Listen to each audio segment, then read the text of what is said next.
Carter থেকে Trump, ইরানকে বুঝে উঠতে ব্যর্থ আমেরিকা। আমছালা সব গেল ট্রাম্পের, হরমুজে তেহরানের জয় জয়কার। পুতিনের হাতে কিমের মারণাস্ত্র, ধ্বংসের মুখে ইউক্রেন। 20 মিনিটে 7 বিস্ফোরণে কেঁপে উঠল দুবাই। পাকিস্তানে আল জাজিরার ওয়েবসাইট বন্ধ করল প্রশাসন। দর্শক শুনছিলেন শিরোনাম, এবার বিস্তারিত। যুক্তরাষ্ট্রের ক্ষমতার পালা বদল হলেও তেহরানের কাছে এসে যেন বারবারই মুখ থুবড়ে পড়েছে ওয়াশিংটনের কূটনীতি। জিমি কার্টার থেকে শুরু করে বর্তমান প্রেসিডেন্ট ডোনাল্ড ট্রাম্প, গত 4 দশক ধরে মার্কিন প্রশাসন বারবার হোঁচট খেয়েছে এই একই গোলক ধাঁধায়। বিশ্বের অন্যতম পরাশক্তি আমেরিকা কেন বারবার ইরানের রাজনৈতিক ও আদর্শিক কৌশল বুঝতে ব্যর্থ হচ্ছে? ট্রাম্পও কি তবে 4 দশকের সেই পুরনো ফাঁদেই পা দিলেন? বিস্তারিত থাকছে এবারের প্রতিবেদনে। যুক্তরাষ্ট্রের প্রেসিডেন্ট বদলে যায়, ক্ষমতা বদলায়, কিন্তু এক জায়গায় সবার ঘরে যেন আটকে যায় তেহরানে এসে। ডোনাল্ড ট্রাম্প হয়তো ভেবেছিলেন চাপ দিয়ে ইরানকে সোজা করবেন, কিন্তু হোয়াইট হাউসের সাবেক বাসিন্দাদের ইতিহাস বলছে অন্য কথা। জিমির কার্টার থেকে শুরু করে ডোনাল্ড ট্রাম্প, গত 4 দশক ধরে মার্কিন প্রেসিডেন্টরা বারবার একই গোলক ধাঁধায় হারিয়েছেন। সম্প্রতির সময়ে গালফ নিউজের প্রতিবেদনে উঠে এসেছে এই বিষয়ে। প্রশ্ন হচ্ছে, মার্কিন পরাশক্তি কেন বারবার ইরানের রাজনীতি ও কৌশলের কাছে হোঁচট খাচ্ছে?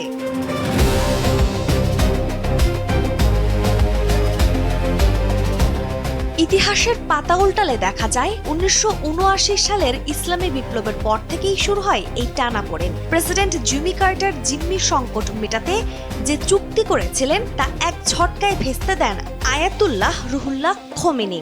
সেই যে তিক্ততা শুরু, তারপরে রূপ নেয় রোনাল্ড রেগানের ইরান কন্ট্রা কেলেঙ্কারি। নরমপন্থী নেতার খোঁজে গোপনে অস্ত্র বিক্রি করলে উল্টো ফাঁদেই পড়েছিলেন ওয়াশিংটন।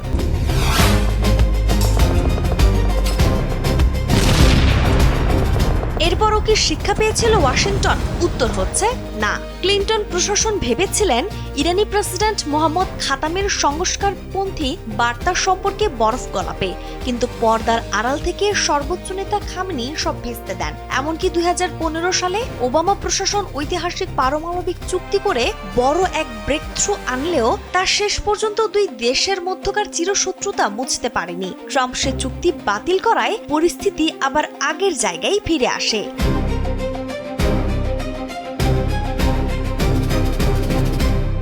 আজ ট্রাম্প যখন হরমুজ প্রণালী সচল করতে এবং পারমাণবিক ইস্যুতে ইরানকে কাবু করতে সামরিক বল প্রয়োগের হুমকি দিচ্ছেন, আর ঠিক তখনই চাল চালছে তেহরান। ট্রাম্প প্রকাশ্যে ক্ষোভ ঝাড়ছেন, বলছেন তারা প্রতারণামূলক আচরণ করছে, কিন্তু বিশেষজ্ঞরা বলছেন আসল সমস্যা যুক্তরাষ্ট্রের তাড়াহুড়া করা স্বভাবে। মার্কিন নেতাদের চুক্তি করার এই তাগিদেই ইরান নিজেদের সবচেয়ে বড় হাতিয়ার বা লিভারেজ হিসেবে ব্যবহার করে, যার ফলশ্রুতিতে এখন দেখা যাচ্ছে খোদ ট্রাম্পই হরমুজ নিয়ে এত টানাটানি করার পর এখন ইরানের কাছেই সেটা রেখে দিতে চাচ্ছেন।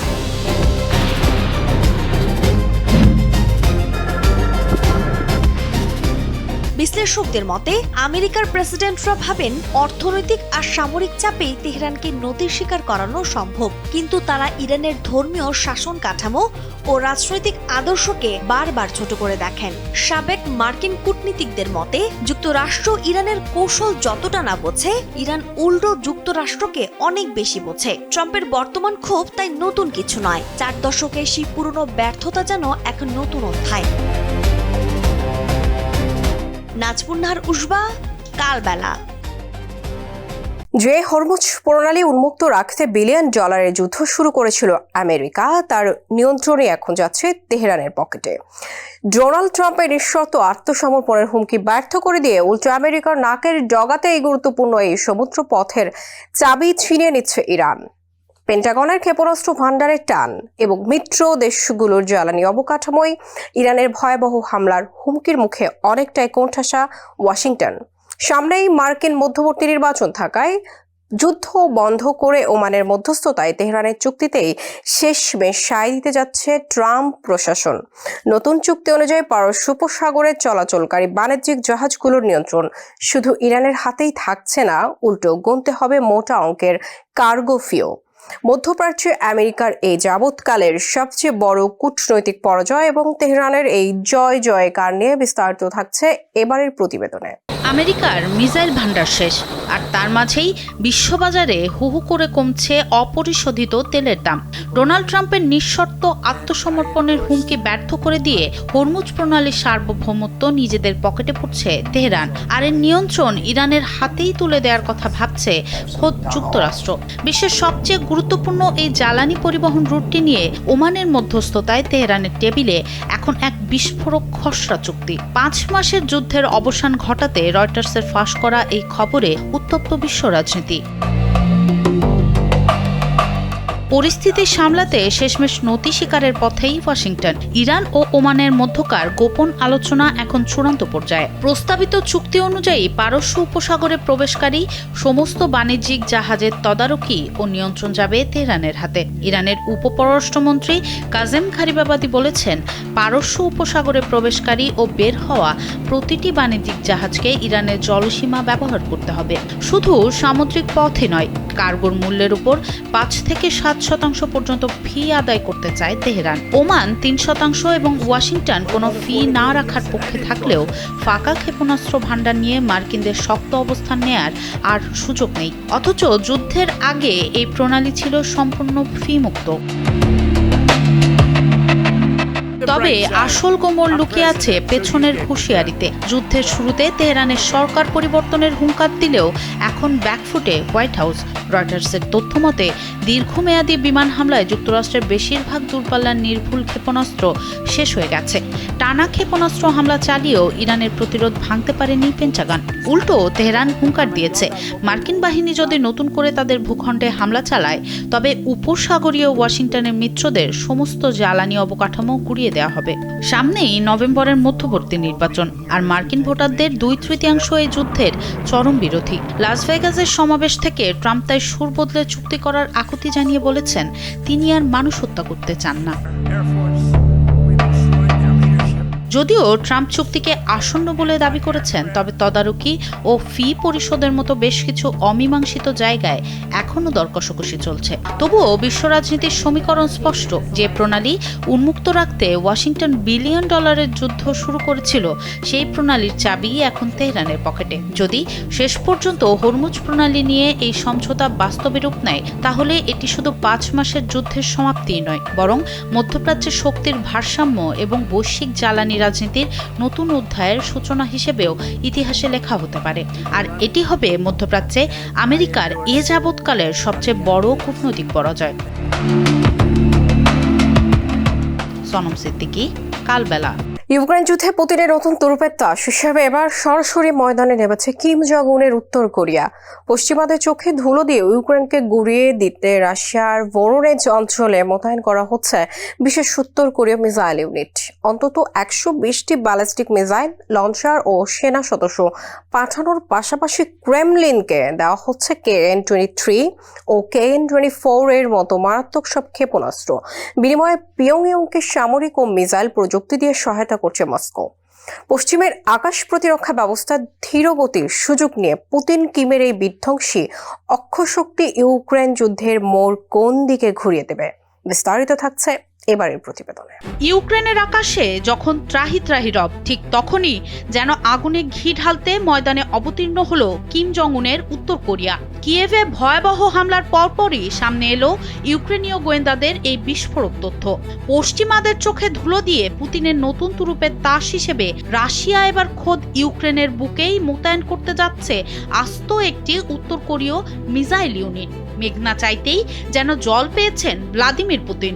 ইউক্রেনের এক শীর্ষ গোয়েন্দা কর্মকর্তা রয়টার্সের কাছে হাটে হাড়ি ভেঙে দিয়ে জানিয়েছেন, এই ইউনিটে রয়েছে অন্তত 120টি যমদূততুল্য ব্যালিস্টিক মিসাইল এবং 6টি লঞ্চার। পুতিন আর কিম জং উনের এই গোপন প্রীতি কি তবে ইউরোপের বুকে নতুন এক ধ্বংসের ঝড় তুলতে চলেছে?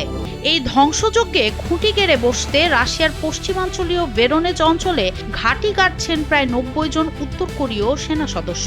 মস্কো ও পিয়ংইয়ং এর এই মাখামাখি যেন আদায় কাঁচকলায় থাকা পশ্চিমাদের জন্য এক চরম অশনি সংকেত। এই রূপরেখা সামনে আসার ঠিক আগেই গত 4 আগস্ট কিয়েভে এক রাতারাতি তাণ্ডব চালায় মস্কো। 24টি ব্যালিস্টিক মিসাইল, 4টি ক্রুজ মিসাইল আর 115টি ড্রোন দিয়ে চালানো হামলায় প্রাণ হারান অন্তত 17 জন। প্রেসিডেন্ট জেলেনস্কি ক্ষোভ প্রকাশ করে জানান, পশ্চিমা মিত্ররা আকাশ প্রতিরক্ষা ব্যবস্থার ইন্টারসেপ্টর সময়মতো সরবরাহ করলে বাঁচানো যেত এসব প্রাণ। তিনি জুন মাস থেকেই ভেরোনেজে কিমের সেনাদের আগমনের প্রস্তুতি নিয়ে সতর্ক করে আসছিলেন।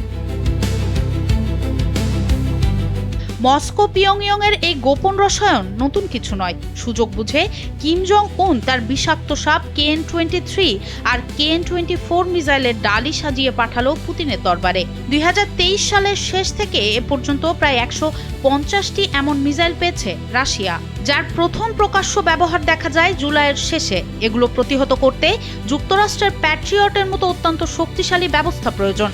ইউক্রেনের সীমিত প্রতিরক্ষাকে গুড়িয়ে দিতে পুতিন এখন ব্যালিস্টিক মিসাইলের ওপরই বাজি ধরছেন। আগামী মাসেই উচ্চ পর্যায়ের বৈঠকে এই মারণাস্ত্রগুলো কিভাবে ইউক্রেনের বুকে আছড়ে পড়বে তার চূড়ান্ত ছক কষা হবে। ওয়াশিংটন ভিত্তিক সংস্থা institute for the study of war বলছে, ইউক্রেনের সীমিত আকাশ প্রতিরক্ষার উপর সর্বোচ্চ চাপ সৃষ্টি করতেই পুতিন জেনে শুনে এসব অস্ত্র ব্যবহার করছেন। বিনিময়ে রাশিয়া দিচ্ছে মিসাইল উন্নয়নের প্রযুক্তি। অর্থাৎ এ যেন এক ঢিলে দুই পাখি মারছেন কিম। রাশিয়াকে সাহায্য করার অজুহাতে ইউক্রেনকে গিনিপিগ বানিয়ে নিজের তৈরি মিসাইলের ধার মেপে নিচ্ছেন। 2022 সাল থেকে রাশিয়াকে অগণিত গোলাবারুদ ও কামান সরবরাহ করেছে উত্তর কোরিয়া। গবেষণা সংস্থা FDD এর মতে এটি বিশ্ব রাজনীতির সবচেয়ে শক্তিশালী অক্ষশক্তি, যেখানে কোনো দেশ সরাসরি যুদ্ধে সেনাদল পাঠিয়ে সহযোগীর পাশে দাঁড়িয়েছে। এর আগে লাখ লাখ গোলাবারুদ সহ তুরস্কে 14,000 সেনা পাঠিয়েছিল পিয়ংইয়ং, যার 9,500 এখনও সেখানে অবস্থান করছে। পুতিন ও কিম জং উনের এই সাময়িক সখ্য শুধু অস্ত্র বাণিজ্যে সীমাবদ্ধ নয়, বরং ইউক্রেন যুদ্ধের গতিপথ বদলে দেওয়ার মতো একটি নতুন অধ্যায়ের ইঙ্গিত দিচ্ছে। সব মিলিয়ে ইউক্রেনের জন্য পরিস্থিতি এখন শাখের করাতের মতো। পুতিন কিমের এই বিধ্বংসী যুগলবন্দি আগামী দিনে ইউরোপের মাটিতে আর কি বিভৎস তাণ্ডব চালাতে যাচ্ছে তা ভেবেই এখন শিউরে উঠছে পুরো বিশ্ব। সনম সিদ্দিকী, কালবেলা। দুবাইয়ের জেবেল আলী শিল্পাঞ্চলে মাত্র 20 মিনিটের ব্যবধানে পরপর ঘটে গেছে অন্তত 7টি শক্তিশালী বিস্ফোরণ। রাতের আকাশে হঠাৎ কালো ধোঁয়ার কুণ্ডলী ও বিকট শব্দে চরম আতঙ্ক ছড়িয়ে পড়েছে পুরো এলাকায়। চলমান যুক্তরাষ্ট্র ইরান উত্তেজনার মাঝে এটি ইয়েমেনের থেকে চালানো কোনো ক্ষেপণাস্ত্র হামলা কিনা তা নিয়ে আলোচনা থাকলেও বিষয়টি নিয়ে এখনও আনুষ্ঠানিকভাবে মুখ খোলেনি আমিরাত কর্তৃপক্ষ। তবে নাসার থার্মাল ইমেজিং রিপোর্টে একটি জ্বালানি গুদামে আগুন লাগার কথা জানানো হয়েছে। এদিকে বিস্ফোরণের ভিডিও ধারণের অভিযোগে এরই মধ্যে 2 জনকে গ্রেপ্তার করেছে দেশটির প্রশাসন।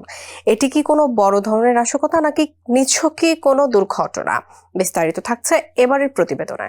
দুবাইয়ের জেবেল আলী শিল্পাঞ্চলে মাত্র 20 মিনিটের ব্যবধানে পরপর অন্তত 7টি শক্তিশালী বিস্ফোরণের ঘটনা ঘটেছে, এমন তথ্যই জানা গেছে আল জাজিরার সাম্প্রতিক প্রতিবেদনে।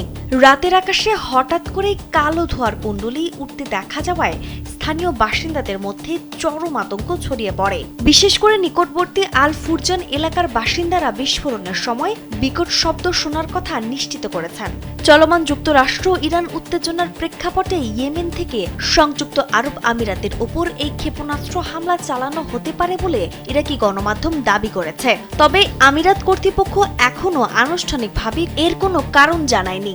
নাসার থার্মাল ইমেজিং রিপোর্টের বন্দরের সংলগ্ন একটি জ্বালানি গুদামে আগুন লাগার কথা বলা হলেও এই ঘটনায় তাৎক্ষণিকভাবে কোনো হতাহত বা সুনির্দিষ্ট ক্ষয়ক্ষতির পরিসংখ্যান পাওয়া যায়নি। ইতিমধ্যে ভিডিও ধারণের অভিযোগে 2 জনকে গ্রেফতার করা হয়েছে। প্রশ্ন উঠছে, এটি কি কোনো বড় ধরনের নাশকতা নাকি নিছকই দুর্ঘটনা? পাক অধিকৃত কাশ্মীরে সরকার বিরোধী আন্দোলন ও মানবাধিকার লঙ্ঘনের সংবাদ প্রকাশের জেরে পাকিস্তানে অঘোষিতভাবে বন্ধ করে দেওয়া হয়েছে কাতার ভিত্তিক আন্তর্জাতিক সংবাদ মাধ্যম আল জাজিরার ওয়েবসাইট। বিষয়টি আনুষ্ঠানিকভাবে স্বীকার না করলেও আল জাজিরার বিরুদ্ধে হলুদ সাংবাদিকতার অভিযোগ এনেছে পাকিস্তান সরকার। শুধু তাই নয়, সত্য প্রকাশের মাসুল হিসেবে রাজধানী ইসলামাবাদ থেকে রহস্যজনকভাবে গুম করা হয়েছে স্বাধীন সাংবাদিকদেরও। ইন্টারনেট বন্ধ আর সাংবাদিকদের তুলে নিয়ে পাকিস্তানের গণমাধ্যমের ওপর চালানো এই চরম দমন-পীড়নের বিস্তারিত থাকছে এবারের প্রতিবেদনে। পাকিস্তানে অঘোষিতভাবে বন্ধ করে দেওয়া হচ্ছে আন্তর্জাতিক সংবাদ মাধ্যম আল জাজিরার ইংরেজি সংস্করণের ওয়েবসাইট। শুধু ওয়েবসাইট বন্ধ করেই ক্ষান্ত হয়নি প্রশাসন। সত্য প্রকাশের মাশুল হিসেবে রাজধানী ইসলামাবাদ থেকে গুম হয়ে যাচ্ছেন স্বাধীন সাংবাদিকেরা। পাক অধিকৃত কাশ্মীরে চলমান সরকার বিরোধী আন্দোলন এবং চরম দমন-পীড়নের আসল চিত্র বিশ্ববাসীর সামনে তুলে ধরাই যেন এখন সবচেয়ে বড় অপরাধ। খবর এনডিটিভির। পাক অধিকৃত কাশ্মীরে সাম্প্রতিক মানবাধিকার লঙ্ঘন ও বিক্ষোভ নিয়ে বিস্তারিত প্রতিবেদন প্রচার করেছিল কাতার ভিত্তিক এই গণমাধ্যম। আর এতেই ক্ষুব্ধ হয়ে ওঠে পাকিস্তানের তথ্য ও সম্প্রচার মন্ত্রণালয়। আল জাজিরাকে হলুদ সাংবাদিকতা এবং উদ্দেশ্য প্রণোদিত সংবাদ পরিবেশনের দায়ে অভিযুক্ত করেছে ইসলামাবাদ। শেহবাজ শরীফের সরকার আনুষ্ঠানিকভাবে কোনো নিষেধাজ্ঞার কথা স্বীকার করেনি ঠিকই, কিন্তু সাধারণ মানুষ সাইটটিতে প্রবেশ করতে পারছেন না। পরিস্থিতি আরও ভয়াবহ করতে অঞ্চলটিতে গত জুন মাস থেকেই ইন্টারনেট ও টেলিযোগাযোগ ব্যবস্থা আংশিকভাবে বিচ্ছিন্ন রাখা হয়েছে, যা স্বাধীন তথ্য প্রবাহকে পুরোপুরি থমকে দিয়েছে। নিষেধাজ্ঞার চেয়েও মর্মান্তিক অবস্থা তৈরি হয়েছে মাঠ পর্যায়ের সাংবাদিকদের জন্য। গত 1 আগস্ট পুলিশের পোশাক পরা অজ্ঞাত ব্যক্তিরা স্বাধীন সাংবাদিক রাজি তাহির ও মোহাম্মদ সাইফকে ইসলামাবাদের অফিস থেকে তুলে নিয়ে যায়। আজও তাদের কোনো খোঁজ মেলেনি, যদিও রাজা ইকরাম নামের আরেক সাংবাদিককে আটক করার পর ছেড়ে দেওয়া হয়েছে। সাংবাদিকদের অধিকার রক্ষায় কাজ করা সংগঠন কমিটি টু প্রোটেক্ট জার্নালিস্ট এবং অ্যামনেস্টি ইন্টারন্যাশনাল এই ঘটনায় তীব্র উদ্বেগ প্রকাশ করে তাদের অবিলম্বে মুক্তির দাবি জানিয়েছে। যখন সত্যের কলম থামাতে গুমের মতো পথ বেছে নেওয়া হয়, তখন সাধারণ মানুষের অধিকার আর গণমাধ্যমের স্বাধীনতা গভীর অন্ধকারের মুখে এসে দাঁড়ায়। দর্শক, এই ছিল বিশ্বের আলোচিত সব আন্তর্জাতিক সংবাদ। সবশেষ খবরের আপডেট জানতে কালবেলার সঙ্গেই থাকুন। ধন্যবাদ সবাইকে।